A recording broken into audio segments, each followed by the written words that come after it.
So, Obsidian Entertainment. So this is on Switch Smash JT. I got an email from the CEO of Obsidian telling me exactly what they're doing, and it's not pretty. Grain of salt, of course. Um, but with the way things are going, people in companies are just tired of the crap.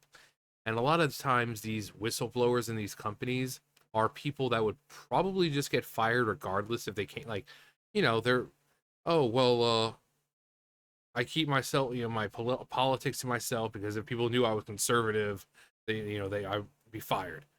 Probably those, but even maybe some of the other normal ones. The people who are like, yeah, I would agree with them for most stuff, but the fact is, they're making us do this game in a way that will push people away, and it's just ridiculous. So I mean, it could be anyone. Um, but you're in a you're in the game industry to make games, and that's games that people want to play. But these people aren't making games that people want to play anymore. They're just making stuff that they can force their own ideological crap into, and normal people are tired of it. Whether it be the player base or the people working on the games. But grain of salt, so I don't want to hear, oh my god, you're trying to pass this off as fact. Um, an anonymous whistleblower for Obsidian Entertainment has leaked to me directly an internal email sent to the entire company, signed by none other than Virgus Urquhart, the CEO of the studio. The email provides a sad glimpse directly into the current state of Obsidian Entertainment. This insider has also revealed some both surprising and humbling. A lot of employees, revealed something both surprising and humbling. A lot of employees at Obsidian have been watching my videos in particular, covering this unfolding situation over the past few weeks since the Matt Hansen controversy erupted. I've been inundated with messages from folks connected to the studio in some way, shape, or form, all with eerily similar sentiments. So when you have a bunch of people basically saying the same thing, it seems less and less likely that it's just some made up crap and that these are people who are just legitimately tired of working in these situations of, they're there to do a job, right? To make a game. They want to make the game fun, but they're being told, no, you have to put this in here. No, you have to add rainbow flags. You need to add the pronouns. You need to add dialogue about transgenderism or being non-binary or whatever it is. And it's like this isn't, people aren't going to want to play this, and people are tired of it. So again, grain of salt, because people are stupid. Like, you're trying to pass this off as fact, John. You fucking fat incel. Over the past few years, inundated earlier sentiments, almost like, I don't know, a pattern of poor and misguided leadership. You be the judge. And then we've got Mr. Ascot over here, the dude who I said looks like he pees sitting down, and not like in the morning. I've said this before, not like in the morning. It's early in the morning. Say it's like 5, 6 o'clock in the morning. You wake up, you're trying to sleep, but you can't because your bladder is full. You've got to piss. You get up, and you're slowly stumbling out of your room. You go into the bathroom, and then you're about to turn the light on, and to decide that no, my eyes hurt too much. There's a bit of light coming into the bathroom, so you don't need to worry. Then you get to the toilet. You lift the seat up, and you're like, that if you could, just pee right now, but chances are your eyes, you're gonna be closed-eyed the whole time. You're like, and then you'd open your eyes to find that you've just pissed all over the toilet. So instead of wasting time like that, you just sit down, because it's the morning and chances are you're going to have to take a crap as well. But not this dude. This dude looks like middle of the day. He goes into like a public restroom and sits down in the stall. How you doing, boys?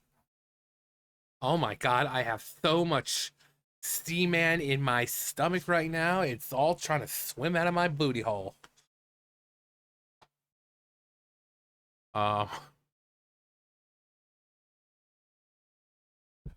oh, oh,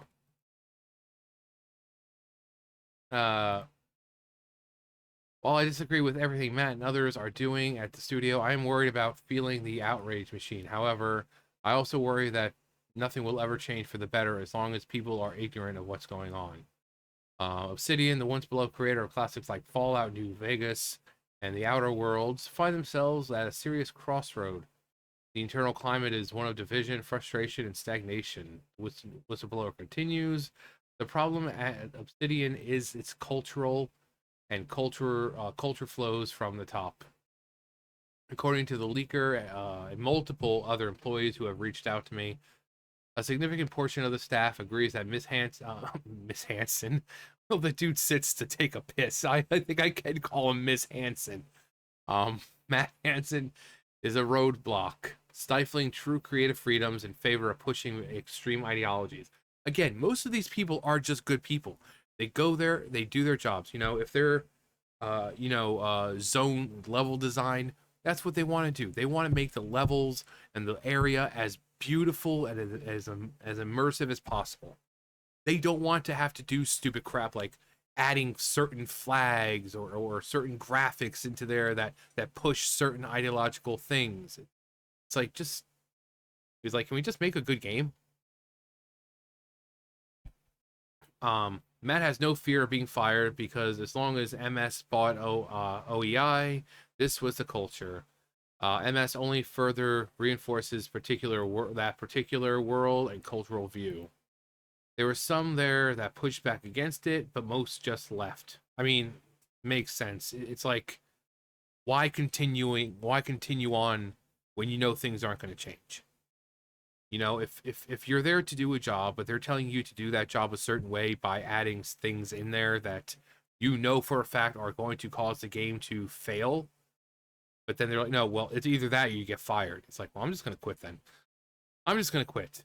You're going to end up firing all of us anyway. The game's not going to do well. You're not going to be able to pay us, and you're going to end up firing us anyway. So it's like, I'm just going to go ahead and quit. I'm tired of the bull crap. It's like being in a toxic relationship. Sometimes you just need to know when to walk away. I mean, and I feel bad every time one of these actually good employees have to do that. But I'm always confident that they'll land on their feet and some other studio or whoever will be like, yeah, come with us. We got plenty of room for you. We saw your work. We saw your work in the other games, and we think you'll fit right in. We saw your work. It's good stuff. It's good stuff. So these people, I'm sure, will always land on their feet. So it's just stupid that you feel like you have to leave a job just because of the cultural shift there to the point where it's like, yeah, it's not just like promoting certain things, it's just like the most extreme of them. You know. While the email from Fergus Ericart doesn't name names, it inadvertently highlights the cracks forming in a studio's foundation. Many of you have probably seen the controversy online about Avowed over the last 4 or 5 days. I'm not going to speak directly to what is happening because the way we are going to deal with this, unless things change, is to let it blow. Let it blow over. I've always dealt with things like this by not giving them any more airtime. Oh, it's gonna come bite you in the ass this time, especially when the stuff is online and people are seeing it and they see how your people are talking to the gamers and the potential customers. Yeah, it's not gonna blow over, my guy. It's not gonna blow over. Not gonna blow over the time way you think it is. Now to talk about how you all engage online. You have probably all noticed that our language at Obsidian is to walk a tightrope when it comes to how we ask you to think about your online presence. You have all heard me say that you are your own people, and of course have every right to say what you want to say wherever you want to say it. Something I staunchly believe in personally, whether I think like what you say or not. That freedom does come with challenges and responsibilities, particularly when you talk about things that are associated with our games or games in general, you can say. Um, many of you have probably seen the controversy online about yeah. So you just said that. In an email, Urquhart addresses a recent controversy surrounding Avowed, the studio's upcoming RPG, fantasy RPG. The way we're going to deal with this, yeah, we just read that. His passive, his passive approach feels emblematic of a larger issue at Obsidian, a leadership team that's unwilling or unable to tackle the root causes of employee discontent. Urquhart acknowledges employees' online engagement, reminding them to walk a tightrope when it comes to having an online presence. Yeah, well, some of them clearly aren't doing that, and nothing's happening to those people. Um, emphasizes that he wants them to have freedom of what they say, but warns of the responsibilities that will come with it, particularly when discussing Obsidian games. While this might seem like a boilerplate corporation language on the surface, it reveals a far deeper issue. Employees feel increasingly constrained in their ability to speak freely, even within the walls of their own studio, as Matt Hansen's influence looms large. From an overwhelming amount of actual people connected to Matt in some form or another, they all are in unison with their message to me. No one wants him there, as they fear he is single-handedly, or he, as they fear he is single-handedly dragging down the company from. Yeah, that's pretty bad. Ideological stranglehold. The whistleblower who leaked this email, and many who've contacted me since the controversy began, paint this picture of a studio caught in the grip of extreme ideological agendas. While I've discussed plenty of times on my channel how woke culture and game development ultimately consume the very company they aim to raise up, Matt Hansen, a senior leader at Obsidian, is at the center of it all. Is at the center of it all with Obsidian. According to people close to him, his leadership style has become synonymous with censorship and the suppression of creative voices that don't align with his worldview. Yeah, that sounds about right. He's blocking true creative freedoms for the sake of pushing his extreme ideologies. Imagine that, Mister. I wear an ascot and sit down to pee, uh, blocking people from saying certain things. Here's my shocked face. I've been told. What's striking is how widespread the sentiment appears to be. From my view, based on the sheer volume of messages I've received from too many people to count at this point, it feels almost unanimous. And yet, according to my source, nothing inside Obsidian seems to be changing at all. Uh, this direction is particularly concerning given the stakes. Avowed is shaping up to be one of the Obsidian's most ambitious projects, but now it's been overshadowed by growing internal strife and external skepticism. Cracks are starting to show. Urquhart's message, while professional and measured, underscores the sense that he's lost. He's lost control of the studio. His statement that freedom does come with challenges and responsibilities reads almost as a veiled warning to employees who might try and speak out about their frustrations. I've had another whistleblower expose some serious problems at the studio, only to message me later asking how to not discuss this story, or asking me to not later not to asking not to. Okay, so they were saying, "Hey, can you not do that?" Due to fear of back. Well, if they're anonymous, and it's like it's really not going to matter. It's not like they're going to be able to find out. It has to be talked about. This is not a productive work environment. No employee should fear speaking out against woke ideologies and agendas. Yet at Obsidian, here we are. The leaks continue, and many of those connected with Obsidian have completely lost faith in leadership. Ever since Microsoft took over and Feargus got a good payout, it almost feels like the passion that once drove his heart is all but gone at this point. Yeah, that's what happens when you sell yourself.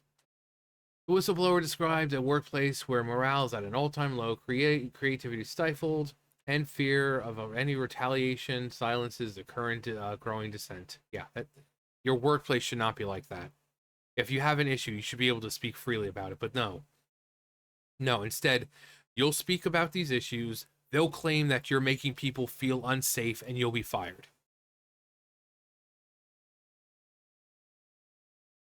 Um, ideology has taken precedence over storytelling, and about a game once brimming with potential now risks becoming a casualty of this internal chaos. It's gotten so bad that these situations go well beyond just the perception of Avowed's problems that it's in question anymore. It's Obsidian's ability to survive as a studio if these issues go unresolved. A studio at the brink. You know, he looks like John Lovitz, except not as talented. Studio at the brink. From what I've been told, there's a growing sense that Obsidian is teetering on the edge. Stray but a little, and you will fall. Don't be surprised if this is just the beginning of the end.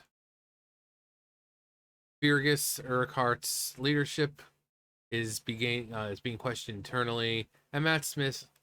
Matt Smith. It's not the doctor, John. It's not the doctor. Matt Hansen. First we got Miss Hansen. Now we've got Matt Smith. I'm so used to saying Matt Smith. Matt. Who knows? Maybe he's there too. Matt Hansen's unchecked influence and protection from Microsoft's proper is causing a gigantic rift within the company. If major changes don't happen soon, the very foundation of the studio could collapse under the weight of its own internal strife. The cracks are starting to show.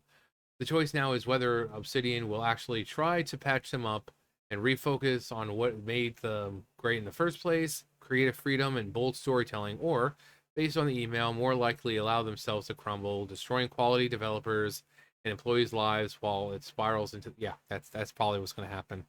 Because they care more about pushing an agenda and the message than they care about the people who work for them who are actually going to be affected. They every single company this year, like every game company this year, has had to lay people off because they're producing games that aren't selling. When you don't make money, you have to have layoffs. But instead of changing the way you do things, they keep doing it the same way. And that's essentially going to drive them into the ground. But they don't care. They don't care. We keep calling it out. You know, all these people are like, oh my God, everyone's celebrating people losing their jobs. No, we're trying to prevent it. I don't want to see it, especially the ones who are there, who are doing their jobs the way they want, you know, the way they're supposed to. They're game, modeling or is creating the zones and levels or music or whatever, and they're just there to do their jobs because they have a passion for it. Those are the people I feel bad for. People like this guy who's sitting on his, thumbs up his ass, or Matt Hansen. If they were to lose their jobs, I'm not going to lose sleep over it. They sound like terrible people, and they deserve every bit of what they get. But their choices are going to have serious repercussions on possibly hundreds of employees, because they're more interested in pushing ideologies than making a good game, which is going to result in poor sales, which means they're going to have layoffs. But no, keep looking at us, the ones calling it out, like we're the bad people here. Oh, you're just a bunch of chuds and incels, and we're not the ones who are going to have to lay these good people off. So, there are so many great, hardworking, talented employees at Obsidian.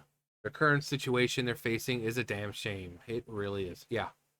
And that's not just here, but any game company this year, pretty much all of them who have had major layoffs. Why? Because they're not making good games anymore. They keep making crap. And when you make crap, no one is going to buy it. And when no one buys it, you're not making money. And when you're not making money, you can't afford to pay your people. And when you can't afford to pay your people, you have to lay people off. And when you lay people off, you are destroying the livelihoods of those people. But as long as the message is pushed right, that's all that matters, because modern gaming. So, like I said before, grain of salt, but considering the way things are going, and I know the way people are with these companies, that's, not everyone there is some crazy left-wing lunatic. Yeah, I mean, I fully believe, for me personally, I believe, especially if there's so many people pretty much corroborating the same notion. Yeah, I mean, it's too big to be just a coincidence. Um, but if they don't get their act together, and the way it seems, no one wants this Matt guy around at all. No one wants him around, but he's protected. He's not going to get fired anytime soon. So he's going to have to quit his job or something, but that's not going to happen. Why would he quit when he has all this power already? It's like he's not even not even a high up. He's not even super high up, and he has all this power. People fear him. So why would he give that up? Why would he give that up? So, but anyway, keep looking at us like we're the bad ones. But that's gonna do it for me. You guys know the drill. I'll see you guys later. Bye, guys.